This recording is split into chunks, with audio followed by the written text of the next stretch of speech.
building Christian communities. I'm not sure that I'm an expert on this particular topic, but it's something that I feel is very important and is becoming more and more important in the denomination that we are part of, that we really form with one another Christian communities. So let me give some of my thoughts for what they are worth, and I'm sure that we will have a useful discussion afterwards. Building Christian communities. I just need to get rid of your pictures that I also see, your faces that I also see on my screen, and that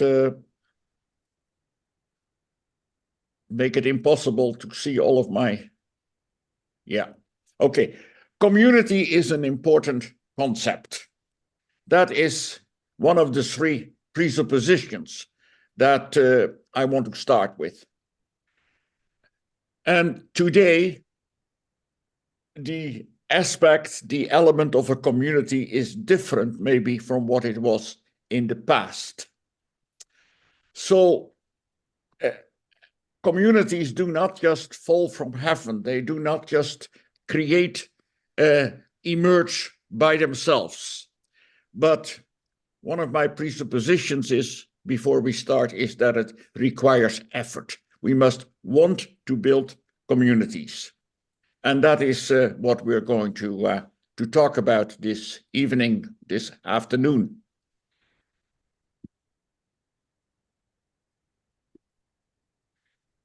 The word community is derived from the Latin communio, which means fellowship, mutual participation, sharing, a composite of two Latin words, cum, together with, and munus, gift. It's being, as it were, being given to one another, communio.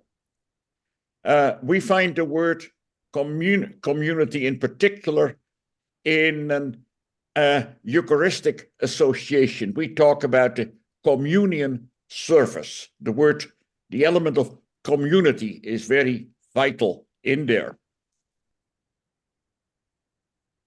In Greek, we have the word koinonia, communion by intimate participation.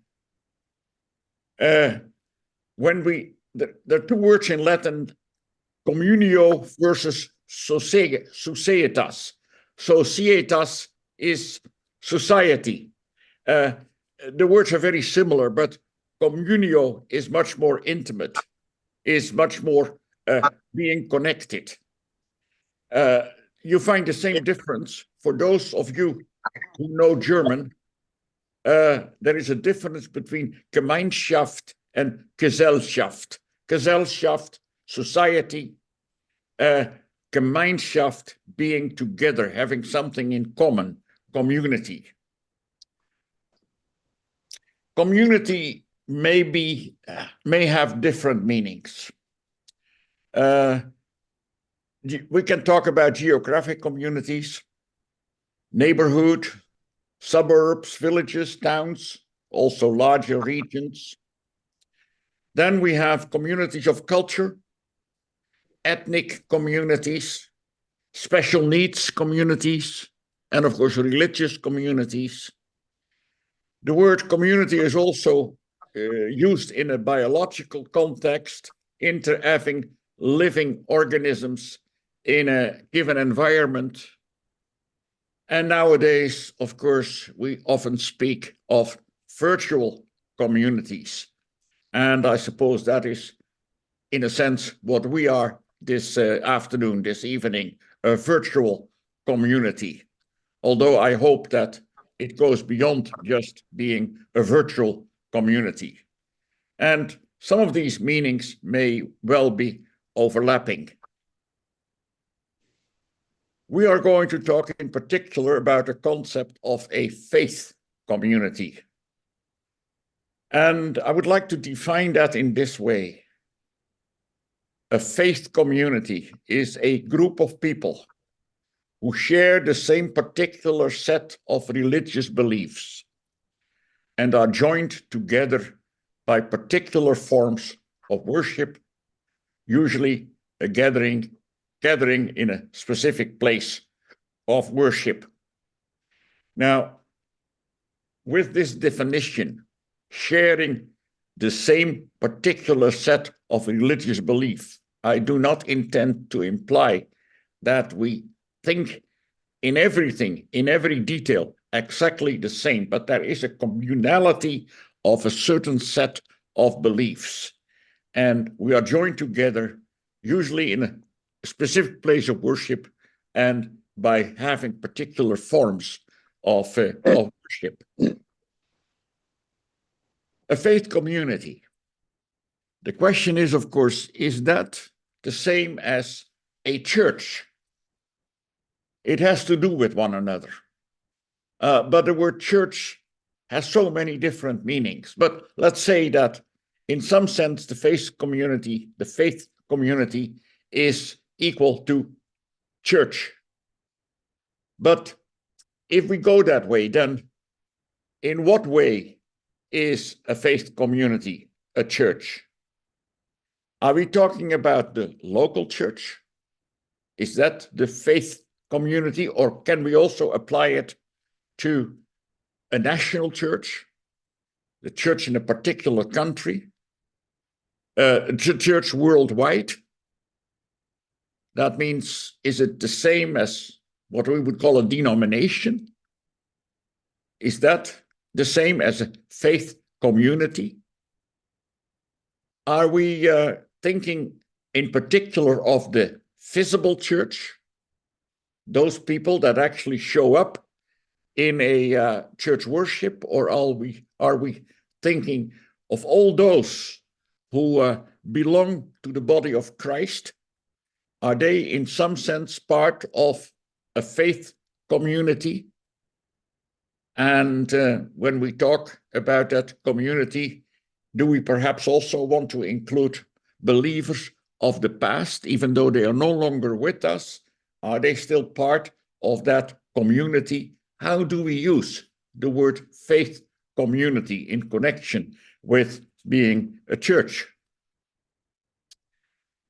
In ecclesiology, that is the branch of theology that studies the doctrine of the church, there has been recently the tendency to emphasize the community aspect of being church. Been interesting to see that in Roman Catholic circles, certainly since Vatican II, Catholic theologians, often speak about the people of God. When I wrote the book, The Body of Christ, a biblical understanding of the church, I had wanted to call the book a title with the people of God in it. But the Review and Herald apparently, for some reason, did not like that title.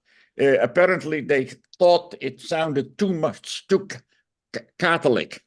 And so they wanted me to choose another title and not something with the people of God in it. I still regret that, because I like this phrase, the people of God, as a title for the faith community. When we think about developments that have taken place in recent times, there is, of course, the influence of postmodernism. And one of the things, a lot could be said about postmodernism, and you could also say that maybe it's already past, but still, many people consider themselves to be still postmodern.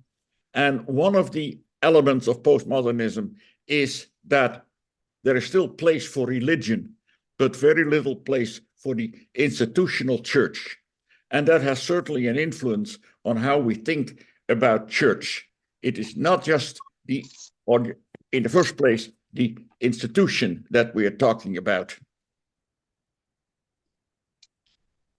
Johannes van der Ven, a Dutchman, He wrote a book, Ecclesiology in Context, which was published by an American publisher, Eerdmans, in 1993. It's a fascinating book about the church, and he speaks about the church from different angles as a church as we normally use it, the Adventist church, the Catholic church, so as a denomination. But he also wonders, what is the difference between a church and a sect, and then between a sect and a cult? What does it mean to be a church? How to avoid being a sect or a cult? He talks about the church as an association. But then he says that what we actually mean when we talk about a church is a community of believers. That is the essence of being a church, a community of believers. Paul Miniar, a Catholic theologian, wrote a book, and it's been quite a few years ago already, 1960, Images of the Church in the New Testament, but it's still a very important book. And he analyzed the New Testament and found that there are 96 different metaphors for the church. And of course, you know many of them. Family, a pillar, a flock, a fortress, an army, and of course, very important, a body or a bride of Christ, a temple, 96 of them. And he also emphasizes in his book that how many of these metaphors emphasize the aspect of community, of unity in diversity, all of us being diverse, being different, but still forming a community. Another Catholic theologian, Avery Dulles, he wrote also some years ago a book that is still quoted very much, Models of the Church. And he sees different models, the church as a servant, the church as a herald, the church as an institution. But then foremost, what he emphasizes is the church is a mystical community. He also emphasizes that particular element. And I think that is in accordance with the New Testament. When we read this important and well-known text in the 2nd chapter of Acts about the early church, we're told that they devoted themselves to the apostles' teaching and the communion, to the breaking of bread and to prayer. All the believers were together and had everything in common. Selling their possessions and goods, they gave to anyone as he had need. They broke bread in their homes and ate together with glad and sincere hearts, praising God and enjoying the favor of all the people. Significant, these words, communion, together, together. The new church speaks of the church, of the people of God as a people who are in communion, as a community. The New Testament, I believe, has an emphasis on the local character of the community and has an emphasis on the spiritual character of that community, not so much on the organizational stuff. The spiritual growth of the individuals is the key thing.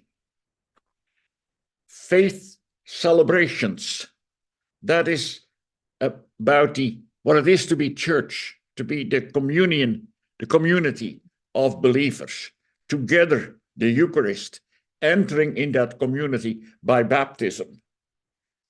And although the church is not without borders, and there are certain criteria that you must fill in order to be a member, we're also seeing in the New Testament the open character that people whether they are Jew or Gentile, whether they are male or female, whether they are slave or free, they're all invited to become members of the community of believers. So the emphasis, I think, is not primarily in the New Testament on organization, and it is certainly not primarily on doctrine, but on the people. The people who enter into the community, become part of the community, and how they remain part of the community. The emphasis is on the priesthood of believers, rather than on different classes of clergy or a hierarchy. And I think you see already some of the things that we need to discuss a bit further when we come to the Adventist community of believers. Mission in the New Testament presupposes a degree of organization, certainly, but there is no evidence of institutionalism. Of course, it is early time. It is just the beginning of the movement. But one may wonder whether the seeds for institutionalism are already there or whether they were just introduced later. I think the latter is true. We see in the New Testament also emphasis on the mission by believers. And we don't find any instruction to go from door to door or to sell books or any of these things that later Christians and Adventists have found as the key for the mission of the believers. But in the New Testament, mission of the believers is faith that is lived, that is shown, manifested in daily life. And that Christian life will attract and inspire others to also come and enter into the communion of believers. With that as a basis, I would suggest that we as Seventh-day Adventists in many places in the world must learn to be a real community, and that we in many places have a long way to go. We must not just say that the local community is important, the group to which we belong as believers in the first place, but we must not only show it, but not only say it, but show it. And that should be clear in a number of things. That should be clear, for instance, in the status of the clergy. The real people who serve the church are not in Silver Spring, but they are in the local church. That is where the community is and where the community is being built. And that is where most of the money ought to be spent, because that is where the community is. And the church must function as a community and in the particular community where the local church is located. And if there is one concern, I think, today, when we look at how Adventism is operating, then we must ask the question, can there be a real lived communion between the higher organizations and the local church? Are we part of the same thing? Or is there a distance between those different levels? And sometimes even not only a distance, but even a certain amount of hostility. Can there be a genuinely lived communion between these different levels of the church, the higher organizations and the local church? True community, and I've printed this in larger letters because I think this is a key issue. True community entails a process of deep respect and true listening for the needs of people in the community. and for those around the faith community. Community requires respect, listening to the needs of the community. Without that, no true community is possible. Communities, faith communities, have a number of different goals. There is the liturgical and worship needs. That is where the community plays an important role. Yes, you can, of course, pray and read the Bible and be religious on your own. But we need to be part of a community because we have also liturgical and worship needs. Most people have those needs. And in communities, in the community of faith to which we belong, that need can be met. It is where we can hear the word in a special way, where we can receive moral guidance. These are key functions of the community of faith. But also where our social needs can at least partly be met, maybe as a community as a whole or smaller groups within that community. And community are also there to facilitate missional initiatives. Now, very often, this order is reversed, and the missional activities are put number one. What is the church for?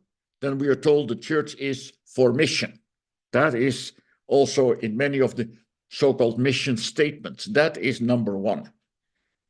But I would suggest that these other things maybe ought to be higher on the list. And certainly the first two, our worship needs, our liturgical needs, our hearing of the word, etc. And also the other two things, they are important for forming a basis on which our missional initiatives become credible and can actually inspire others. Maybe we can come back to that in the discussion.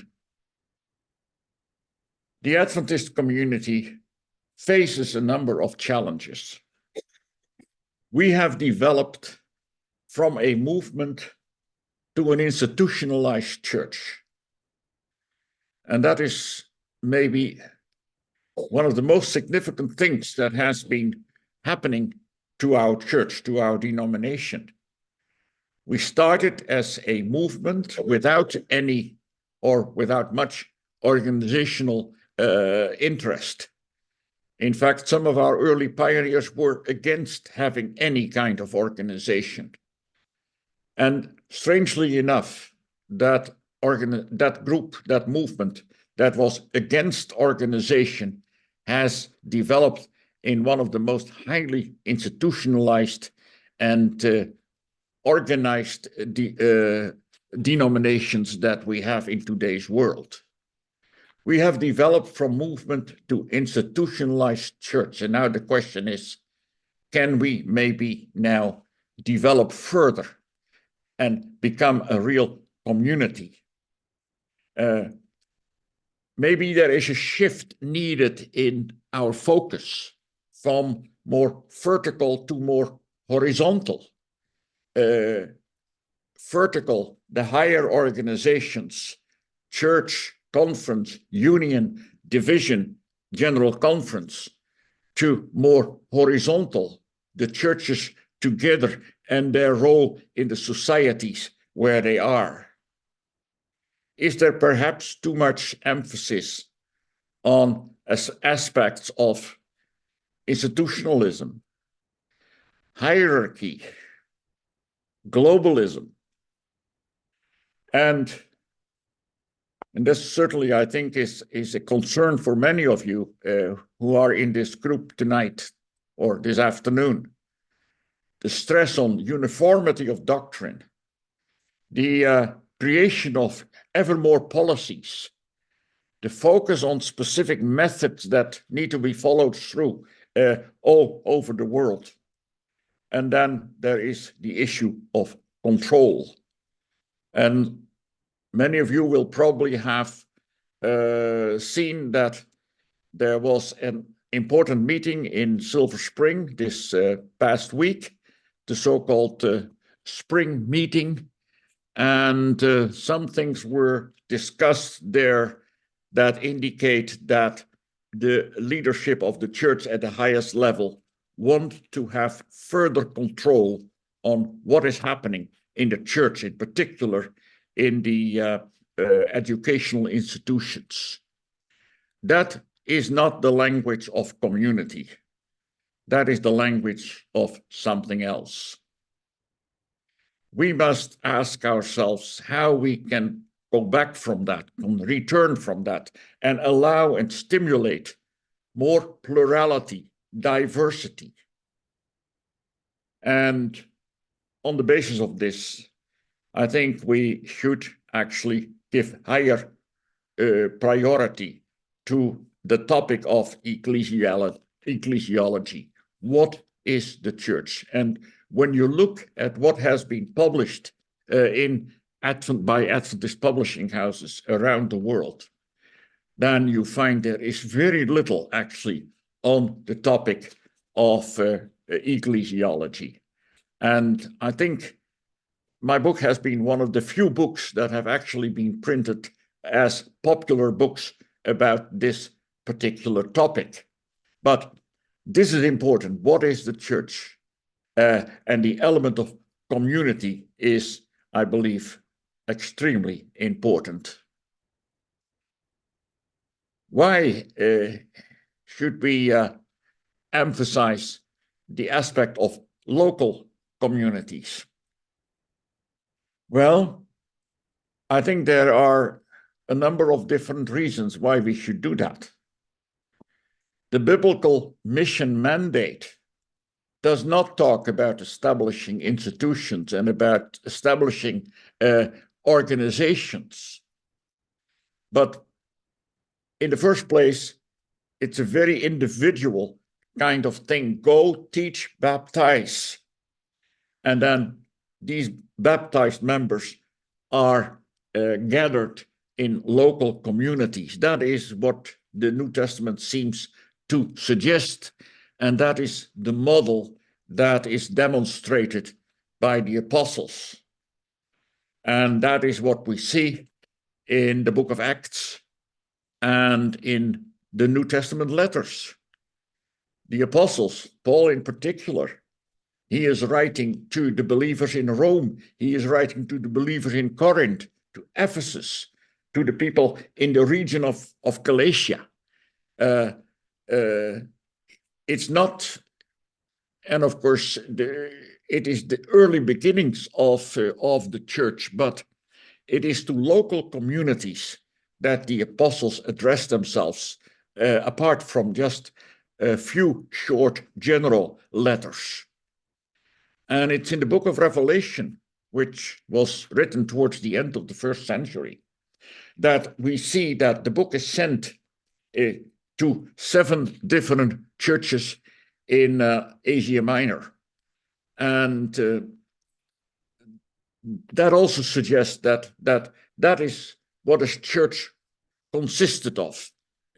Individual churches that, yes, they were connected. The letter sent to one church would be read in another church. The apostles would be traveling between the churches, but still the emphasis is the church is local communities, and probably not very big communities because they usually gathered in homes. Why, again, should we emphasize local communities? It is also in part as a response to the spirit of today. Many have problems of institutionalized religion. They are not interested in large worldwide organizations with a lot of fanfare and large budget and everything that connected with it. When I grew up as a Seventh-day Adventist, I was really struck by the fact that we were a worldwide church. That I was proud to hear and to tell others about the fact that Adventists, they're all over the world. And when you travel, you find them everywhere. And, you know, the same kind of worship service, the same lesson quarterly, and you would meet schools and large hospitals, etc., etc. The grand story of Adventism, you might call it. That was exciting. But today, less and less people, fewer and fewer people, are really interested in telling that grand story. They are much more interested in what happens locally and what happens in their union center or what happens in the division, and certainly what happens in the General Conference. For most people, that does not play a major role anymore. So postmodern people don't like the grand stories, they like the small stories, and it seems that that is true for Adventism as well. Complete doctrinal systems. That is not something that people are looking for nowadays. They pick and choose. They want to believe what they are convinced about. And if they are not convinced about certain issues, then they're not going to be pushed into believing those. And maybe, and this has to do with the aspect of being a community. Maybe one of the most important developments in the last couple of decades is what Richard Rice was speaking about in his book, Behaving, Belonging, Believing, that he wrote a number of years ago, in which he says things have changed. In the past, people would put believing first. You were convinced of a certain corpus of doctrines, and then you would agree to join the church that promoted those doctrines. But today, he says, no, it's different. You want to have a sense of belonging. That is important. That's where it starts. And if you feel that this is a place where you belong, then also your interest in the beliefs of that community will grow and will deepen. So the emphasis today is no longer on the grand stories of Adventist missions worldwide and all the great things that we are doing, but is much more on the local, the small, the personal stories that are part of a community.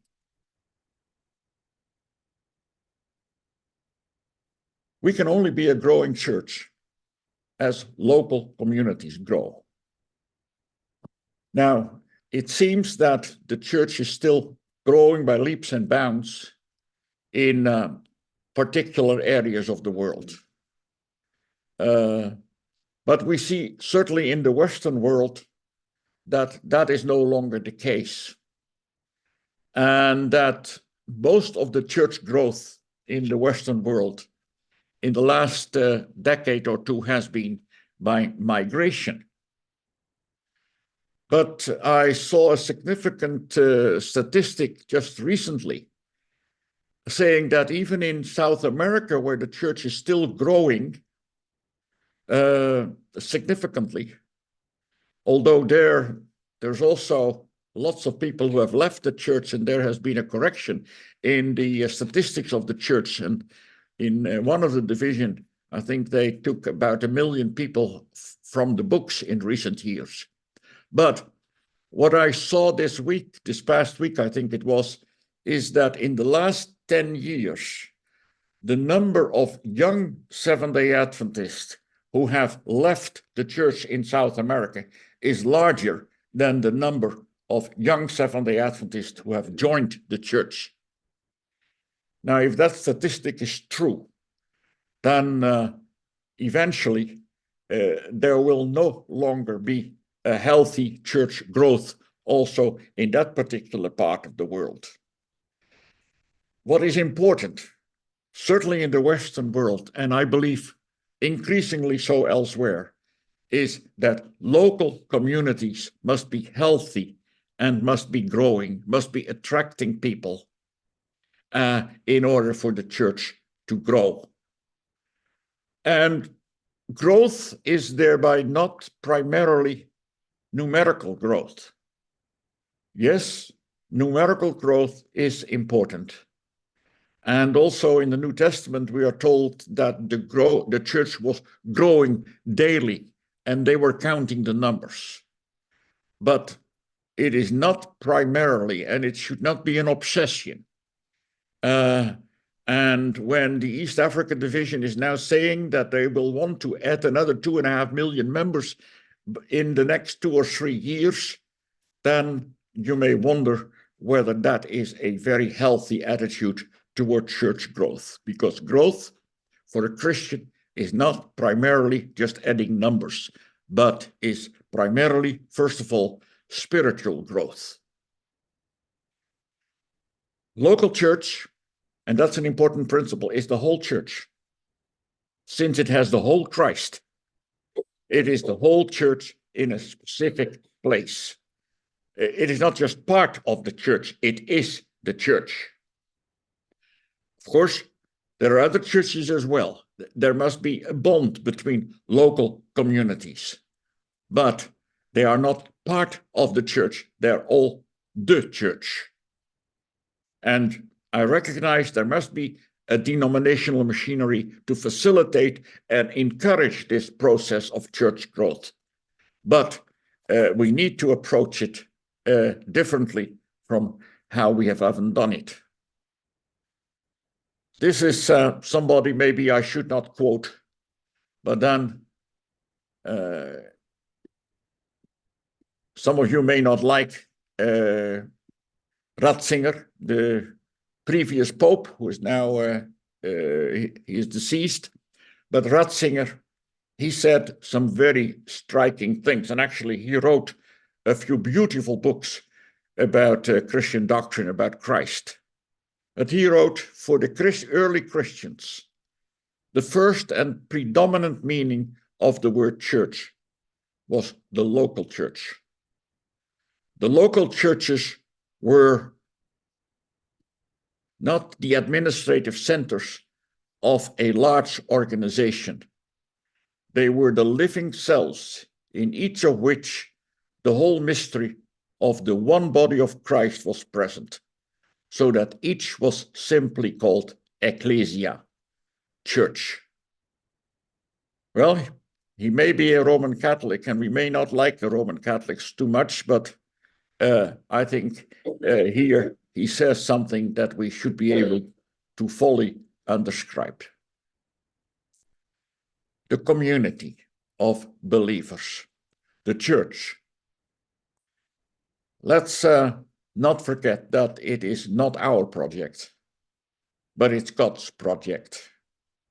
He said, on this rock, that is the fact that Jesus is the Lord, I will build my church. God will build his church. It's his project. At the same time, we may share in that project and make it our project, because we are commissioned to go and teach and baptize and make disciples. There are lots of factors maybe involved in church growth, etc. But in the end, it's all through the Spirit. And if we combine and make it God's project and our project, there will be a result, as we see, for instance, in the book of Acts and in the letters, and a network of local communities of believers, a network of disciples will emerge. So how do we then promote, how do we grow this community of believers? Is there still a role for traditional evangelism? Well, I'm critical about some of the forms of traditional evangelism, and certainly in most Western settings, they do no longer work. John Pauline, in one of his books, speaks about the two different approaches of evangelism, of church growth. He refers to the fortress approach. Here are we, and we invite the people to come to us, and there they can come and find the truth, versus the salt approach, where we permeate the world with the values that we have. It's important that before we have any kind of big ideas about evangelism, we try to revitalize existing churches. Maybe some of our churches are beyond the possibility of being revitalized, and we must recognize that. In some cases, there is a toxic atmosphere in existing churches, and we must somehow detox those churches. And maybe in some cases, that is also not possible. But at least that is where a lot of our emphasis should be. We talk a lot about church planting. And of course, all the churches that we have were planted at some date or another. So church planting is a valid undertaking. But if we look around us, then often new churches are planted for the wrong reasons. And all too often, groups of members start a new church because they have a particular agenda, or they were dissatisfied with the church where they were. And so they have forgotten totally about the idea of community. And what they start is often not actually a community. When we look at the church at large, I would hope, and now I'm talking in particular of the so-called higher organizations, that they would allow and stimulate more local initiatives or regional initiatives, that there would be less emphasis on pure doctrine, and some of the attempts that are currently being made to ensure that our schools and our institutions emphasize pure doctrines. I would hope that the emphasis would shift to spiritual depth and spiritual nurture.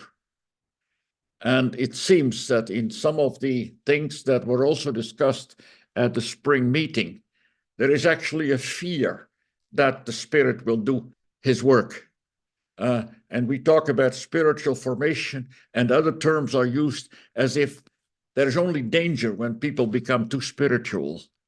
They should know the doctrines, emphasize the doctrines, and not have any kind of spiritual experience, it seems. But if we want to have community, then it's not enough. No, it's not the starting point to just say yes to all the same doctrines in exactly the same way. But it is important to have a spiritual experience.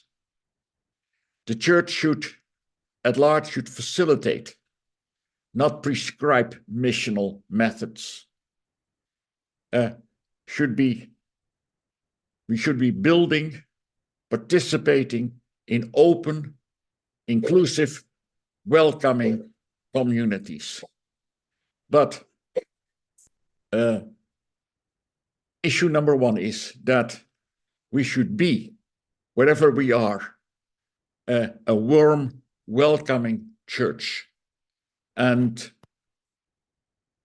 I think from what I notice in much of Europe, and certainly in my own country, that there are many churches that are not growing, but some churches that are actually growing. And there are two kinds of churches that I notice are growing, slowly but surely.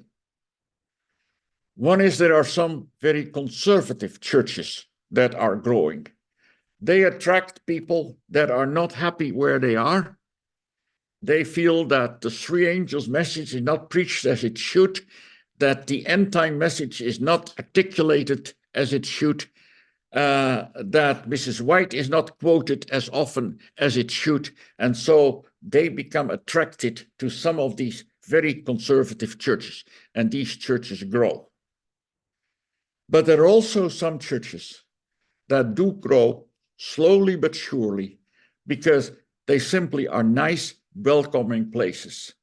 People walk into those churches and they find that this is where they want to make their spiritual home. This is where they want to stay. This is where they feel they are accepted. This is a community where they belong. And so I want to challenge you that we should really try to be part of and try to help building these communities where people feel that they can be who they are at the stage in their spiritual development where they are. They can grow at their own rate and at their own speed and be together with other people who give them space and are happy to worship with them on a regular basis. So building Christian communities, that is what I would like to say as an introduction to our discussion. I'll give it back to you, Björn. Thank you very much, Reinder. I really appreciate that. Excellent presentation. Let's see here. We already have hands up, and I would encourage more to be raised. We have quite the crowd here assembled. Yeah, no, this was some provocative stuff, and I will be selfish and ask a question. But first, I'm going to make my my little pitch here, my advertisement. We can do this kind of thing because we run fundraisers, and we're in the middle of one. The spring fundraiser. So thank you in advance. I know a lot of you have already given, but thank you those of you that will be giving to the fundraiser. I'll put a link in the notes here in the chat. It allows us to have these conversations, open conversations, and things that actually are genuinely helpful. I'm excited about this idea of building Christian community, and that's exactly what you're doing by supporting Adventist today. So thank you for indulging me in that. That little promo. Reinder, I have a question. I grew up as a missionary kid, and I've mentioned that many times in these conversations. But I would say I'm more of a progressive Adventist these days. But the part that often frustrates me in this part of the world, and to clarify, I'm in England right now, and it's true for Europe and much of North America, is especially in progressive circles, that we want healthy churches, but we're unwilling to do anything that sounds like evangelism. So we're unwilling to talk about Adventism with anybody, really. We apologize for it, we critique it, we this and that. We're very good at deconstructing it, but we're very bad at sharing about it. So I'm wondering where's the balance there? I mean, I understand that icky evangelism and pushy numbers-driven stuff and the big tent stuff. I realize that's over. Maybe should never have been. But surely there's a way of ensuring healthy growth of community by actually getting out there and sharing the message. Because if we're there sharing this stuff, it'll reinforce it in our own hearts. And I think that's an essential part of community that progressive Adventist churches have kind of missed out on. Am I going out too much on a limb there? Could you respond to that one? Now we're coming to a delicate part of our program because you want to have answers to so many questions that we all have. And I'm not sure that I have that many answers. But, evangelism, yes, in the past, actually, we left it mostly to the professionals to do evangelism. We had evangelistic meetings, and of course, members were invited to help, but the preaching and the Bible studies, etc., were mostly done by evangelisms and their teams. And then, of course, we had the idea of literature evangelism, which was also, to a large extent, people who were actually doing that for a living.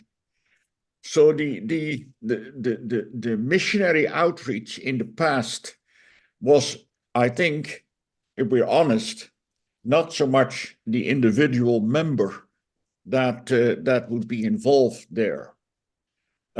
Now, evangelistic meetings in our parts of the world, and I suppose that most of the 119 people who are at the moment connected are in the Western world, in the United States or in Europe.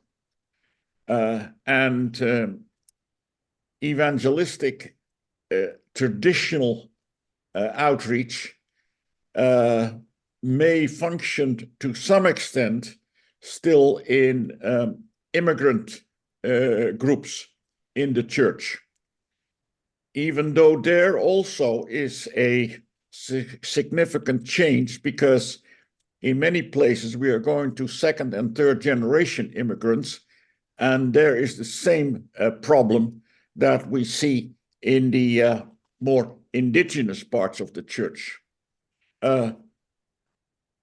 Literature evangelism is virtually non-existent now in our part of the world for all kinds of legal and social reasons. So now what are we as church members then supposed to do in terms of evangelism? I get the impression when I read the New Testament that the church members were supposed to live as Christians. That was their evangelism. And that is the first part of our evangelism. And that we somehow are able to connect our beliefs with how we live also on Monday through Friday.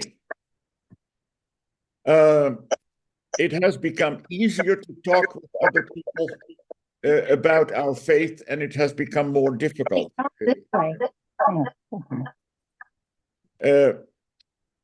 When you were talking, at least in the setting that I know best here in the Netherlands, when you were talking with other people in, say, 30, 40 years ago, and I go back that far and further even, but when you were talking,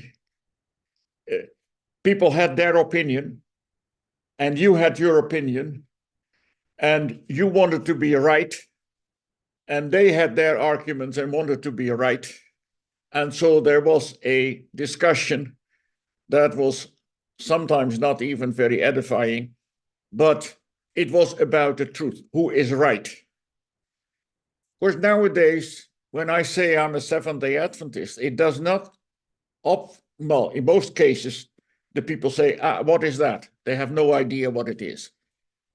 But then if they have some idea, or if you explain, they say, well, that's good for you. If you're happy with that, more power to you.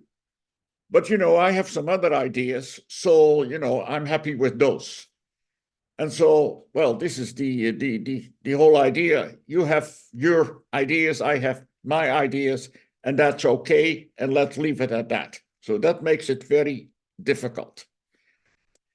At the same time, you also find that if you do use the opportunities that you have to talk to people who have their questions and their needs, and you're willing to to also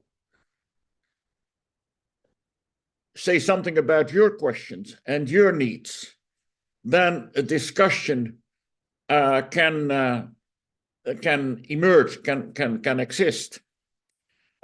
Bringing people to church is a much more difficult kind of thing because there is a big threshold. But on the other hand, if you have these churches where there is an open spirit and where people feel at ease, then you find that actually people do come, and when they have been getting the feeling that they are welcome and that they can come as they are, then where they can belong, then there can be church growth. But really, Björn, that is the kind of evangelism, I think, that will be most fruitful. Yes, we can also recommend books if people still read books. But yeah, trying to bring them into that community and make them feel that we are a community, that is, I think, where our hope lies. Thank you. That was that's a beautiful vision, and I agree. I still remember I was a student missionary the first time I went out, and I got into a conversation with someone from a different faith, another missionary, and we got to a point where it was just an impasse. And I volunteered, and I was 16 at the time. I said, I guess we just really believe different things here. And the missionary said to me, "Yeah, well, we're right and you're wrong." And that was that was where we basically left it. We will continue here. Thank you for that answer. Leland has had a hand up for a long time. I'm not sure if that was for a question, because that went up very, very early in the conversation. Leland, can I call you? Yeah, okay, wonderful. Yeah, can you hear me? Yeah, we can hear you. A little bit of an echo, but apart from that, we're good. Okay. Yeah, I had it up early simply because he mentioned an issue that was important to me, and that was the place of liturgy in the community. And I have a concern that this concept of liturgical significance for community is modern, the last 1,500 years of Christianity. But it's not a part of the New Testament vision of community. And because worship isn't something that's emphasized in the New Testament that the members do when they gather, there are about 60 texts that relate to the Allelun, the one another text, as they're translated in English. And I'm wondering if part of our problem of achieving community is the central stone in the arch that's holding the arch up shouldn't be there. It needs to be a different one, a different arch stone, which is an actual emphasis on the community life rather than on community worship. Okay. You speak about community life and community worship, but are these opposed to each other, or do they exclude one another? I don't think so. It is true that in the New Testament, you don't have the kind of liturgies that we find in the Common Book of Prayer.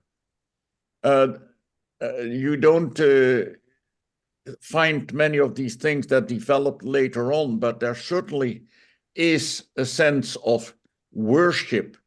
And well, if you read the book of Revelation, for instance, worship is a very central issue. So there may not be the kind of liturgy in New Testament churches that developed later, but the element of people being together in prayer being together, singing, being together, talking scripture, and also, of course, serving the community around them. These are elements that are certainly there, and there is a need, has always been, for ceremonies, for rites, and I think the fact that baptism was initiated, and the fact that there is the communion service, and do this as often, etc. And today, people still have a need to participate in rites and ceremonies. It's interesting to see that people who become secular and who are no longer religious, no longer called to church, yet at key moments in their life, in their existence, they are looking for ceremonies, for particular rites. And also in our particular Adventist community, I noticed that in many places, baptisms get more elaborate in terms of ceremonies and everything that goes around it. Dedication of children has becoming a much more elaborate rite than it used to be. Now, maybe we need to look critically at some of these things, but and make sure that we emphasize content rather than the things around the way the content is packaged. But that people are still looking for meaningful rites and ceremonies and call it liturgy. Yes, I think that is important for a community, and certainly for a community of faith. So, yeah, Brother Leland, that is what I would respond to you.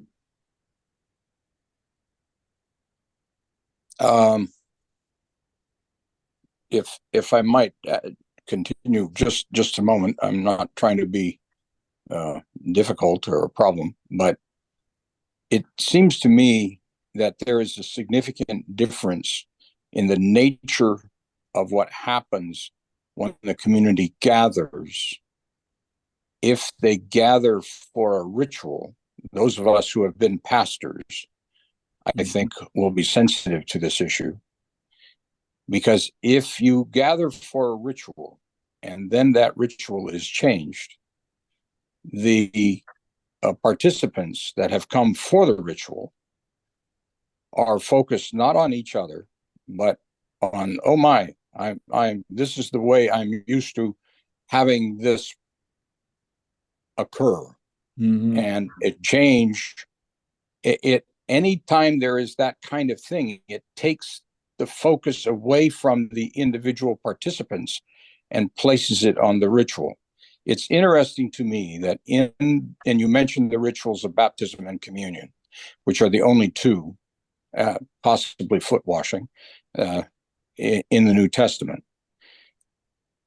And there actually is no direction as to who, how, when, where, what is to be said, other than baptize them in the name of the Father, Son, and Holy Spirit. Mm-hmm. About those things, we find deacons baptizing. We find Paul denying that he did much baptizing. So it seems to me that the one time we have a New Testament gathering described, in the most extensive description of that is in 1 Corinthians 14. It talks about the participation of everyone offering something. Mm-hmm. And the word worship is never used there. And I understand the emphasis on worship in the New Testament in Revelation, because there are two uses of the word worship. There are two words for the word worship, I should say, in Greek. There's proskineo and latrevo. And proskineo occurs almost exclusively in the Gospels and in Revelation, because in both of those places you have the physical presence of the divine. Mhm. In between, there is no physical presence of the divine. And the primary word there, which is only used 27 times in the entire New Testament, is the word latrevo. And to me, the best example of what that word is supposed to teach us is in Romans 12, verse 1, which speaks about the giving of ourselves as a living sacrifice to God, which is not limited to a particular day, ritual, routine, liturgy. I think that when people gather, if they gather recognizing that they are there for one another in a diverse way, it changes the nature of the interaction. Well, I think one of the things that you emphasize correctly is that there ought to be, if we are talking about rituals and rites and liturgy, there ought to be flexibility, and they used to be in the service of praising God rather than becoming something that becomes a custom that and a set of words and actions that you can never discuss or change without having a controversy in the church, which has happened all too often. But having said that, and also acknowledging that there ought to be balance and that we ought to always ensure that the forms that we choose are biblically sound. Then, having said that, I would maintain that for believers in a community, certain rites and rituals are important to maintain that sense of community. Yeah, I agree with your emphases throughout the majority of your presentation. So, I don't want to make this issue divisive in any sense, but and I do appreciate. I think if we leave the individual communities to define for themselves how that experience is enshrined in the life of the community, we'll find it more meaningful. I think, yeah. No. I just want to make time for more questions, but I appreciate this exchange very, very much. And we also have the chat and to deploy these chats. And so I think Leland, were you close to the end of that remark, or was I rudely interrupting? No, I'm done. I'm done. Okay, thank you. And I definitely interested in rights and how they play out in the Adventist church specifically, and the value of them. My friend Ed is next in the queue. I think I've asked you to unmute, so you're unmuted. Have at it. Thank you. Thank you, Reinder. I appreciate your carefully reasoned presentation and the innovation it points to. This is not what I wanted to talk about, but I wanted to comment on the subject of evangelism that came up a little while ago. I think it was Ray Tates who posted on Facebook this week that lighthouses don't run all around the island trying to do their job. They just stand in one spot and shine their light. Maybe we could learn something from that. One of your slides, Reinder, was encouraging churches to be open, inclusive, and welcoming. Yeah. You may have seen the article posted yesterday on the Adventist Today's website about the experience of the Boulder Church in the last 2 weeks.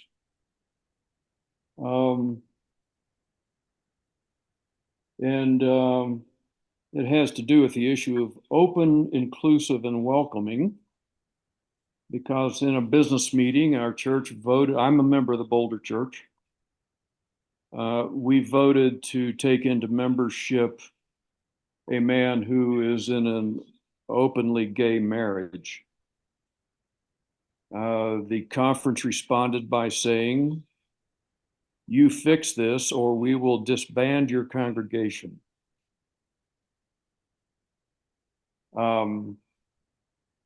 We were saved. Maybe we weren't saved. Maybe we had an opportunity removed to take a different stance, because the gentleman in question said, "No, I'm going to withdraw. I don't want to cause trouble at the Boulder Church."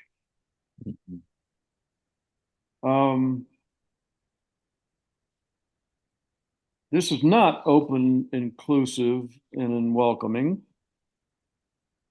Anything but. I know it's a ticklish subject. But I wanted to ask you a question that seems random. I have proposed to some of our leading lay people in our church that we just drop the whole membership thing. It's like a card to the country club. Yeah, you remember. So what if we didn't have membership at all? We didn't play the games of transferring letters around the country as people relocate. If somebody approaches and we say, "Hey, welcome to our fellowship. We are delighted to have you worship with us.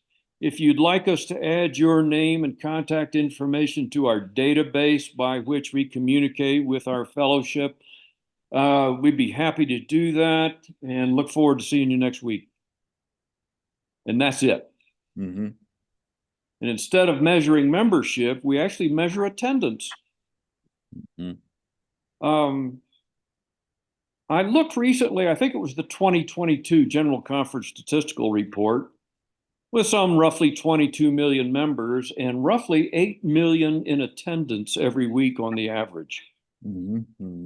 That's probably not terribly dissimilar from many of our churches.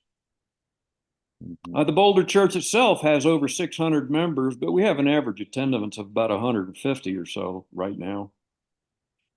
So we have a fiction going on, number one, about membership.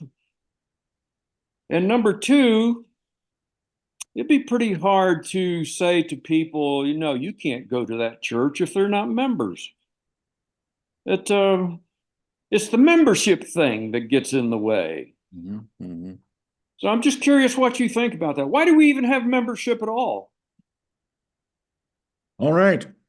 You have asked, I think, about 6-7 different questions. But let me try to respond a little bit without creating a controversy in our group about what happened in Boulder in your conference the last couple of weeks. Yes, I did follow that. And I also know the person in question who has tried to move his membership from Glendale to the Boulder Church. And to be quite frankly, I could hardly believe the response of the conference, kind of nuclear option. If you don't do what we want, then this is what we are going to do.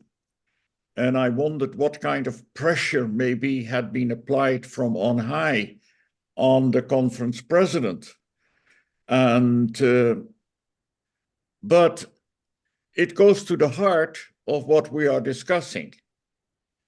And how do we become member of a community of believers? Is that when we have our membership transferred? Or is it when we become actually part of a community by being accepted by that community and by ourselves participating and contributing to that community. So if you have a church of 600 people, I would not call that the community, but I would call the 150 people who regularly attend, they are the community there. Now, whether we need to have this system of transferring letters, I've never quite understood it. And the whole issue of voting by majority, whether somebody can actually become part of the community, that is somewhat of a problem to me. But I think that probably the person who requested to have his membership transferred had a better understanding of what it is to be part of the community than the conference president.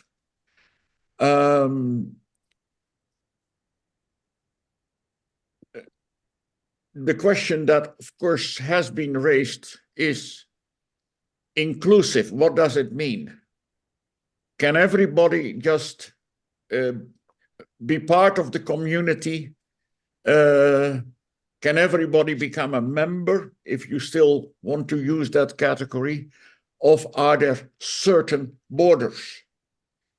I think there is, even though discipline functions differently today than it did in the past, but there is still the idea that you must meet certain standards of belief and practice if you want to become a member of the church or want to stay a member of the church. Now, the whole issue of whether, you can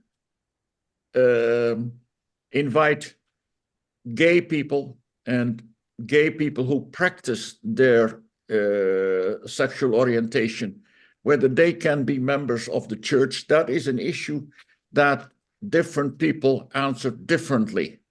Now, for me, I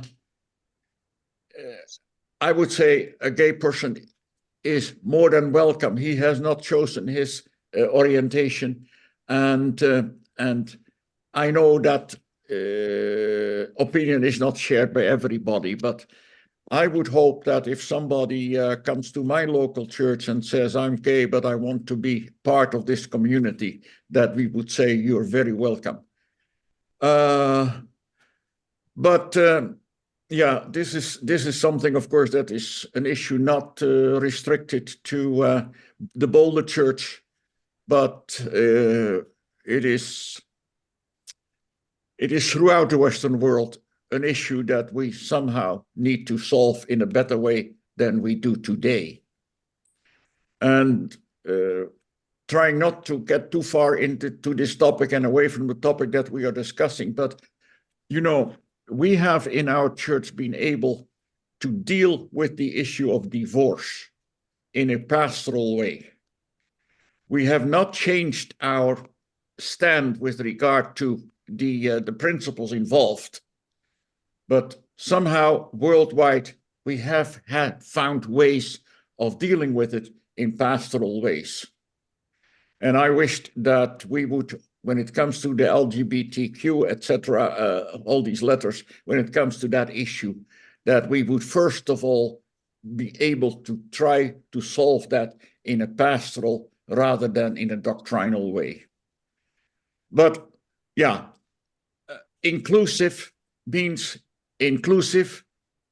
There are certain parameters, surely.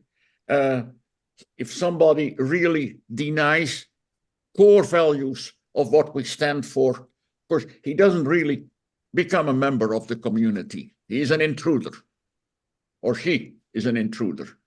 But in order to be the Church of God, in order to be the fellowship of believers, all people sinful, in need of redemption, sharing certain key elements of the Christian faith, we should be able to work and together and be together as a community.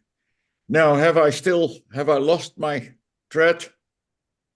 Or have I or how? No, you're doing fine. We- It's just that these things come to a head, seemingly, when there is a membership question, Mhm.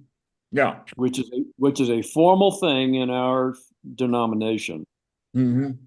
And I'm just saying, well, what if we dropped that formal thing and Yeah. people just participated in our fellowship, and it never came up that somebody has to vote? Well, actually, in many places, we are surprised. I'm often surprised that there are people participating actively in the worship service, and so who are not members of the church, and they are friends of the church. And sometimes it takes them a long time before they actually decide to become members. And you can have some terrible mistakes when people make that an issue. In a local church that I know well, there was a lady who was participating very actively in the children's Sabbath school. A lovely lady. Then there comes a new pastor. He finds out that she is actually not baptized. And from the next week onwards, she is no longer allowed to function in the children's Sabbath school. And, we have never seen that lady in church again. Totally disappointed and frustrated. Things like that happen. And membership, yes, I know also of a situation, and you may say this can only happen in the Netherlands where they're terribly liberal. Well, I must say to you that they are not as liberal as I wish they would be sometimes. But there was in a small church an elder who decided he would no longer want to be an elder in a church that does not accept the equality of women. And so he withdrew his membership. And they had a business meeting, and the church said, well, you may have withdrawn your membership, but we want to keep you as an elder. So he kept serving as an elder, even though he was no longer a member of the church. Now, that is a somewhat unique situation, of course. But there is often a vague line between membership and non-membership. Some people for whom the church manual is sacrosanct, they say this cannot happen. And other people say, well, you may not be officially a member of the church, but you are a member, you belong to the community. And I think if that is the difference, then I would rather have somebody who belongs to the community, is part of it in spirit as well as in act, than somebody who legalistically decide, well, if your membership is not on the list, then you cannot even be in the choir. Thank you very much. Yes, here. That was inspiring exchange. Yeah, what if the Boulder Church did what the Scandinavians did with ordination because of the rules, and they just did away with or decided not to ordain anyone, and so do the same with membership, where if we can't accept, if we're being forced not to accept, then maybe we look at membership differently. Very refreshing idea, Ed. Dr. Johnston's next. You have the floor. Thank you very much. I really enjoyed Reinder's presentation and found myself saying amen to it inwardly many times. But community is not necessarily the answer to the evangelism problem. A number of years ago, my wife and I attended a small Adventist church. Well, I'd say maybe 60, 80 members in Austria. And they had a wonderful sense of community. They hugged each other. They left the service holding hands, and they were like one big family. My wife and I were basically invisible. It's not because we didn't know German. We could have and we tried to mix with some of the people. The only one that spoke to us was a young woman who apologized because she was sitting in front of us and her child was making some noise. Otherwise, they were. And there are churches in North America where they're not maybe large churches. Some of them might be. And a visitor is basically an intruder. So a strong and tight community is not necessarily inclusive and welcoming. In fact, the tighter they are, the less welcoming they are. I've seen that in Europe and I've seen that in North America. That's one observation. Another one is a congregation is more than an audience. That's what I would say to Ed. But lastly, I think part of our problems that arise, and this is historical, going all the way back to maybe Ignatius of Antioch at least, and that is that a lot of the things that we don't like in the church arise from our obsession with unity. We are afraid of our unity being broken. We're afraid of disagreement. The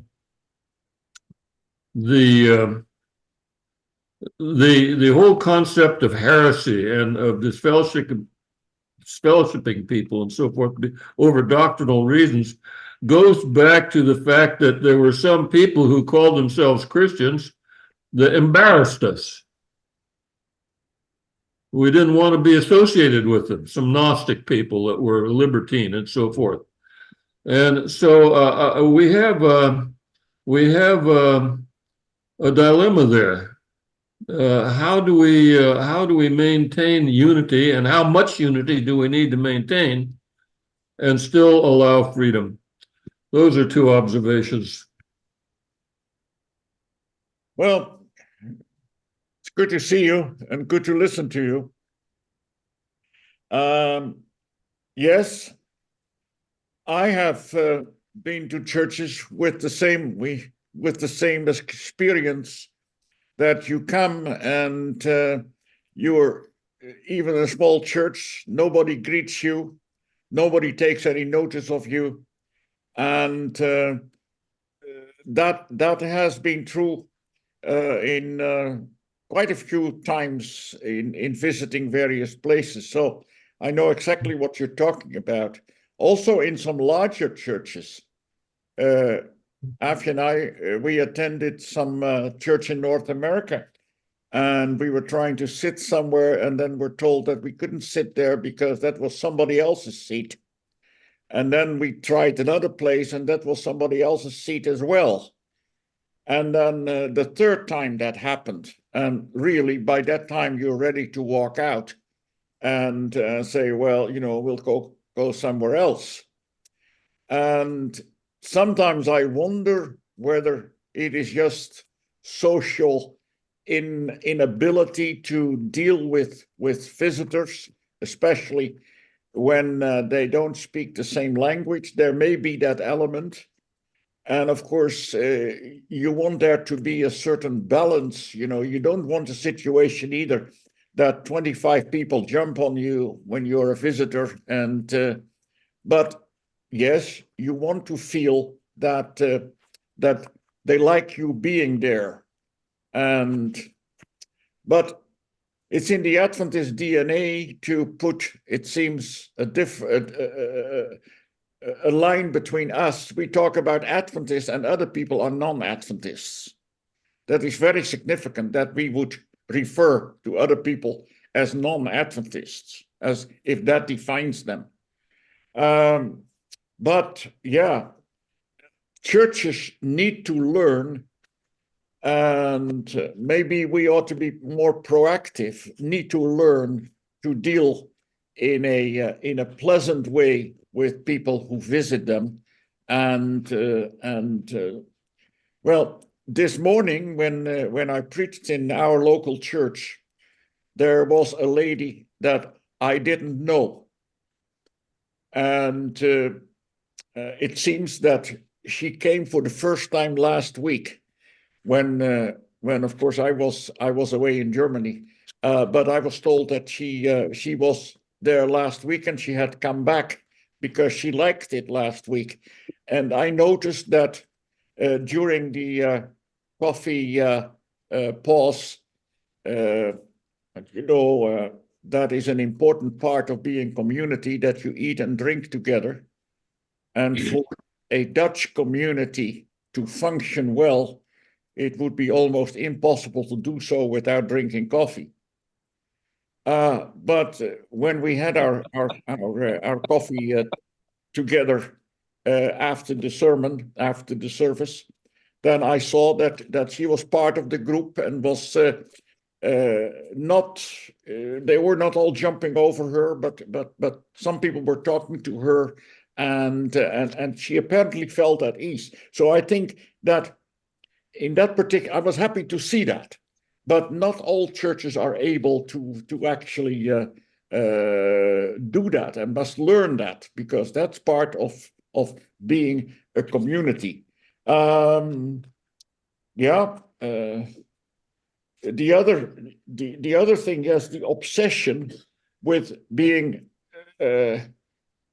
with unity, and I'm afraid that that is something that is now being so much promoted from the center of our church, from the top of our church, that it will take some while to undo that again.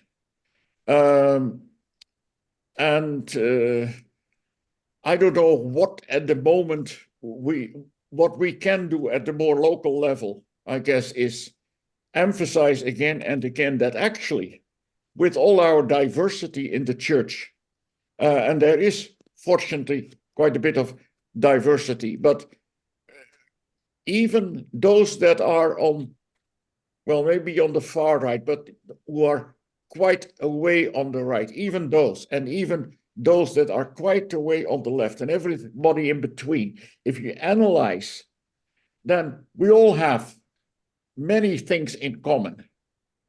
And if we could emphasize more the things that we have in common, and then be more tolerant and appreciative also of where we disagree, or yeah, that would be a big step forward. But at the moment, and we hear it time and time again in some of the sermons of Elder Wilson, and we have heard it recently again in things that are being said and being done. There is not the willingness to accept that there is any kind of variety in the way how we deal with our 28 fundamental beliefs, and how we deal with how we worship and how we praise God. So, but I agree that obsession that we must all believe in the same way, and if you just deviate, that is heresy. And well, and I suppose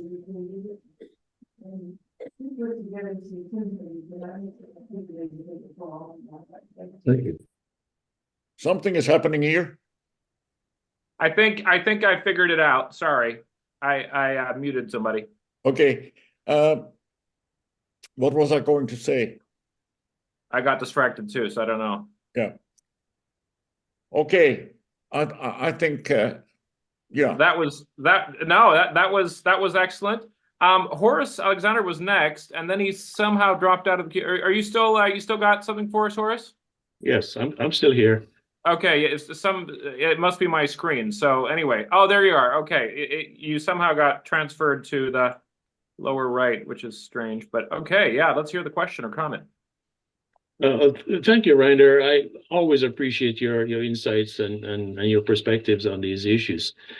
And I do agree with you when you talk about the diversity in the SDA Church.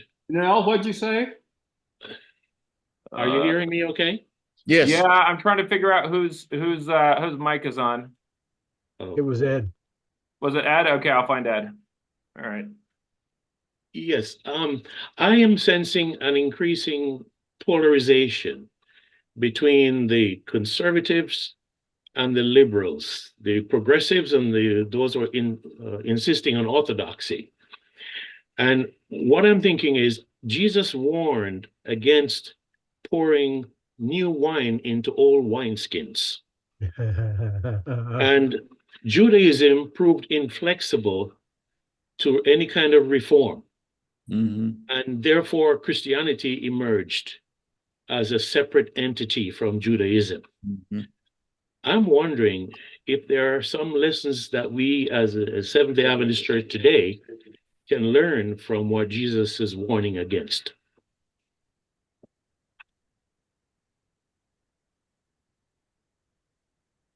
Well, you know, it's relatively easy to put a PowerPoint together, and it's a lot more difficult to answer all these questions that come afterwards. But yeah, is it impossible to pour new wine in old wineskins? In other words, can you actually fuse different ideas and have some kind of unity? What is the alternative? You know, it's like I saw this sign that it's I hate being old, but what is the alternative?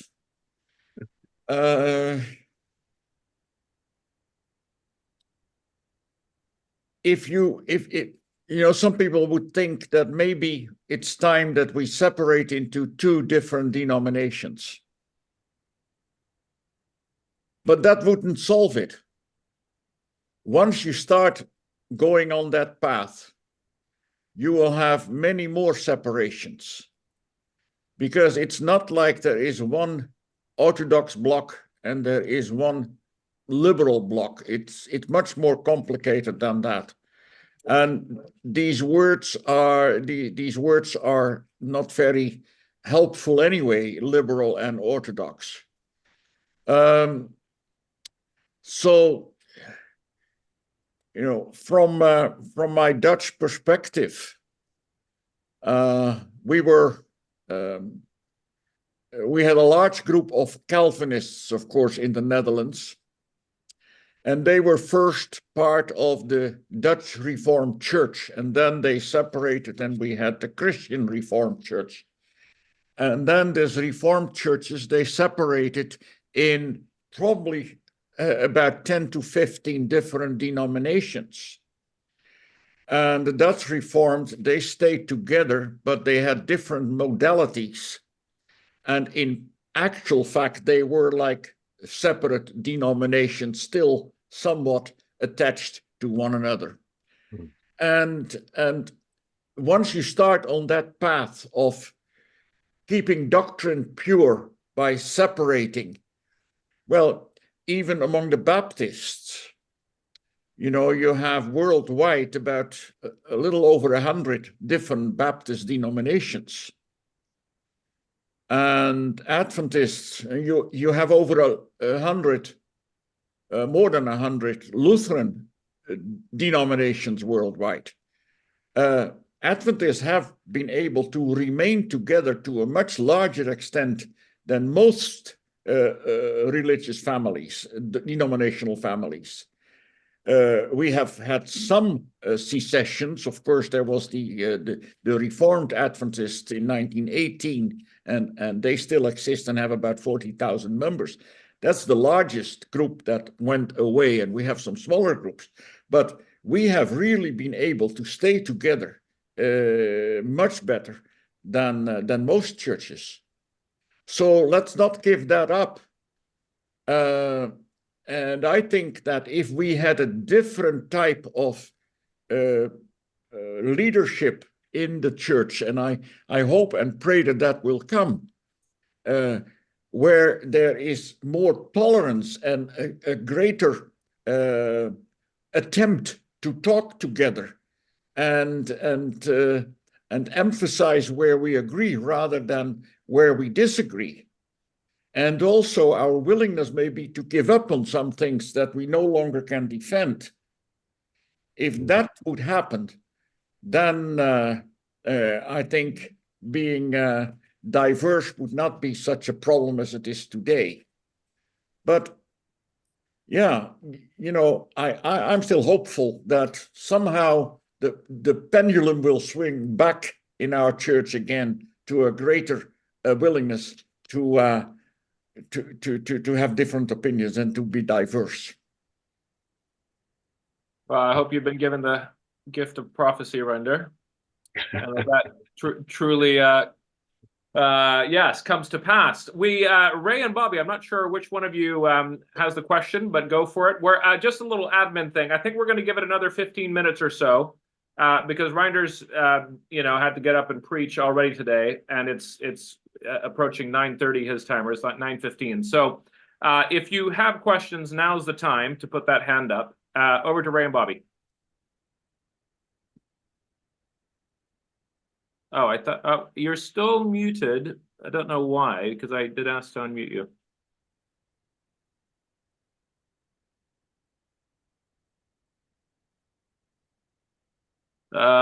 Strange. Is it a mic issue? How about put it in the chat or something? Because we as much as I can see your mouth moving, we're not hearing anything. Is anybody else hearing anything? Reinder, are you hearing anything? No. Okay. Well, very sad, but I think we'll have to come back to you or take your question in the chat. Let's move on to Terry and then see if we can come back to Ray and Bobby if the mic is starting to work. Terry? I guess I'll reiterate what I have said previously on other calls, but it seems to me of little value to create another organization that's still going to rely on proselytizing other Christians, when in fact, we are to be the light to the whole world, including everyone. And it seems to me that you can't do that until you decide what's left when you tear out all of the cultural norms and mores that have been built into Christianity. Theology notwithstanding, we're basically building theologies on quotations from books that we don't even know what they said initially. Mm-hmm. So what is left? And it seems to me that it boils down to what was being discussed earlier about community.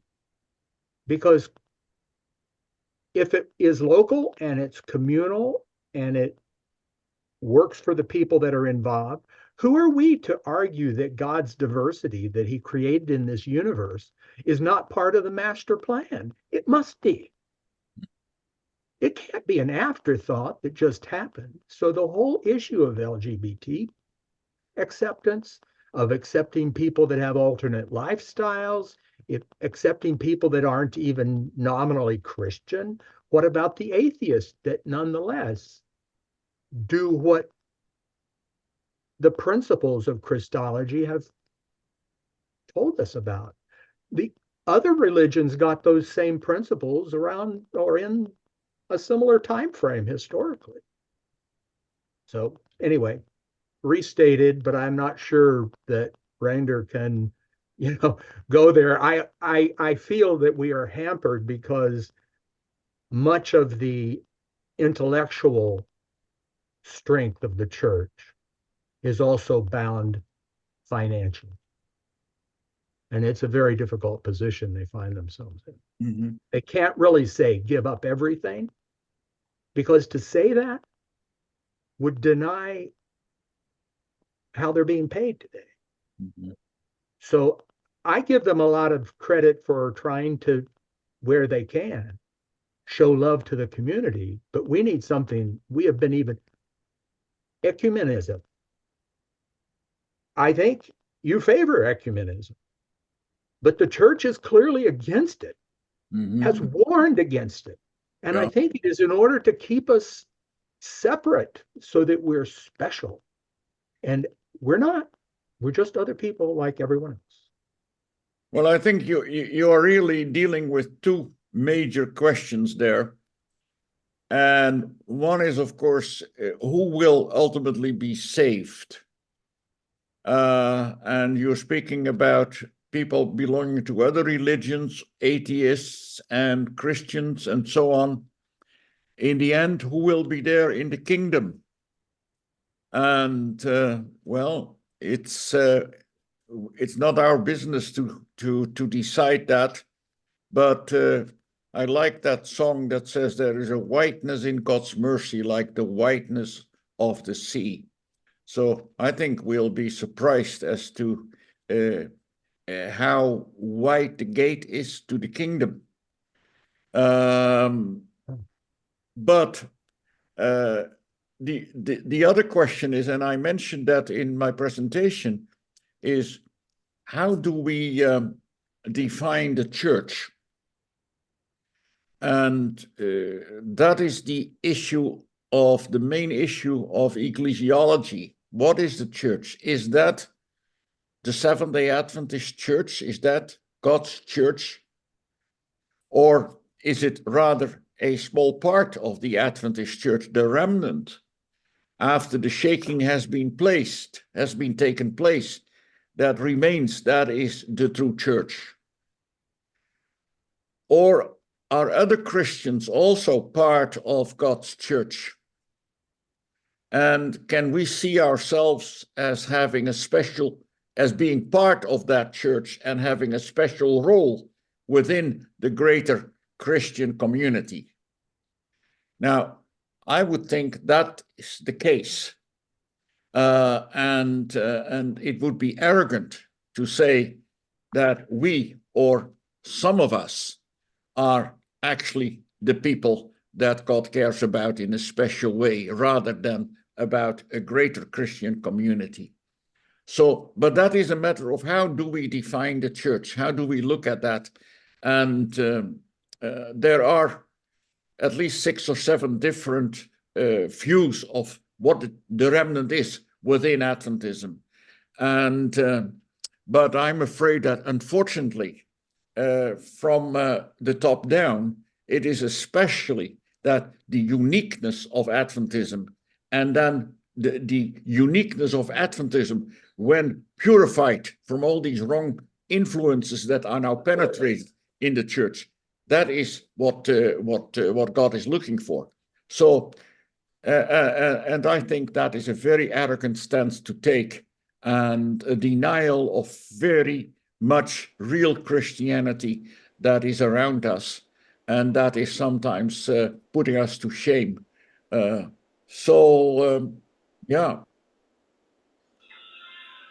Wonderful.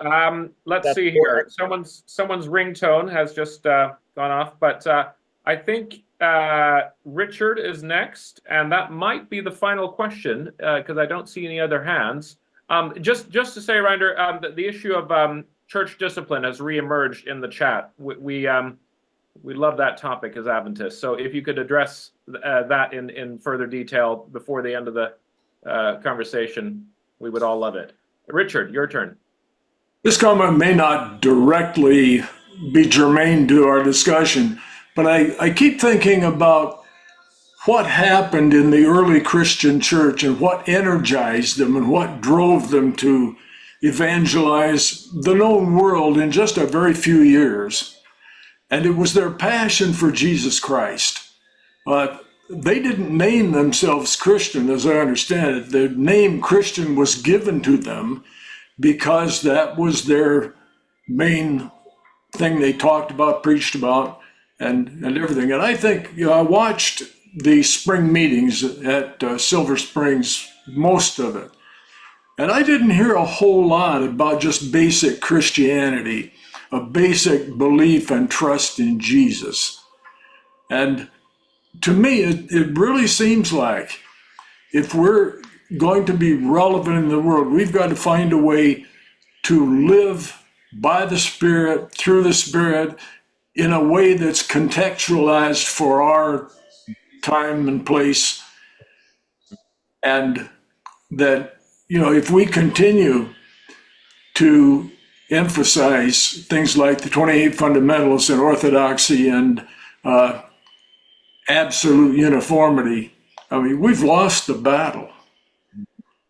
You know, if we are Christians, we need, I think, to somehow catch a passion for Christ. Well, I can only agree with you. That was not really a question, but it's a statement, I think, that we want to underline with you. Why was the early church successful? Yes, there was that passion for Christ.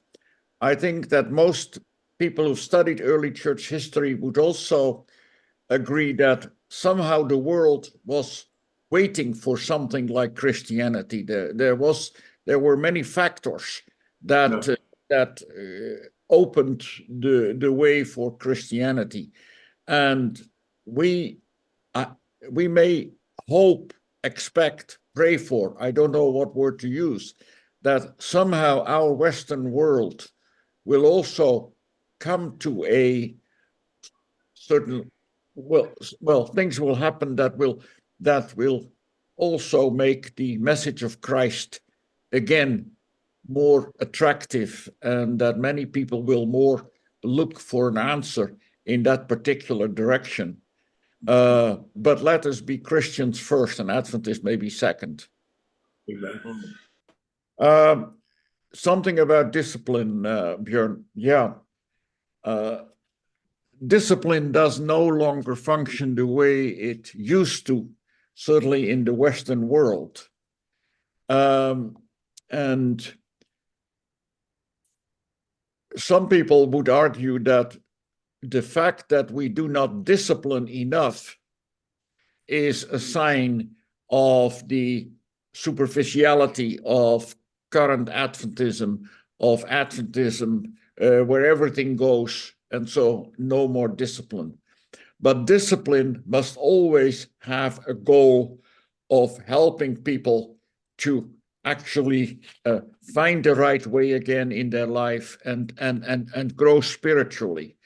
And so if the actions that were traditionally associated with discipline, if those do not have that result, but rather make people just go away because they don't like to be criticized by others, they feel that they are autonomous, that they have their own, the right to make their own decisions.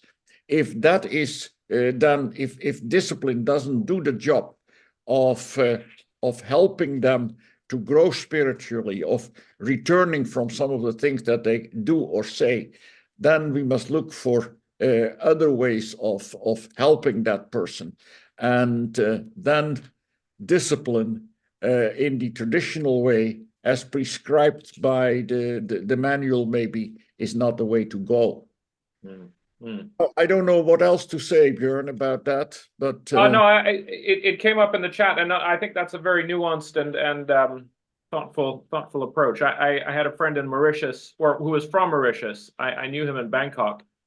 He went to the church there, and he was one of those guys that would go to an Adventist church but was no longer a member because he had been disfellowshipped. He said back home in Mauritius, he said back in the day at least, that the churches were always full when there was going to be church discipline. Like everyone knew that, that, for example, he and his girlfriend had gotten pregnant, and they were called to the front of the church, and they people had been gathered for the express reason to dismiss them basically, and they were disfellowshipped, and it took him decades to reconcile with the church. I mean, he got baptized in his 60s, but rebaptized. But it makes one uncomfortable. Yeah. So I appreciate your response. I think we're wrapping things up. Any final thoughts, Reinder? Thank you very, very much for a great presentation and discussion. Well, one of the things that I find is difficult when you're doing the presentation and answering questions, you can't look at the chat. So there's all kinds of things going on in the chat that I have no idea what is being said. And I'll try to look at that later. But thank you very much for being nice to me and not asking too many difficult questions. Well, the questions were difficult enough, but anyway, you have been gracious enough to think that I did okay. Well, we're very grateful. Thank you very much, Reinder.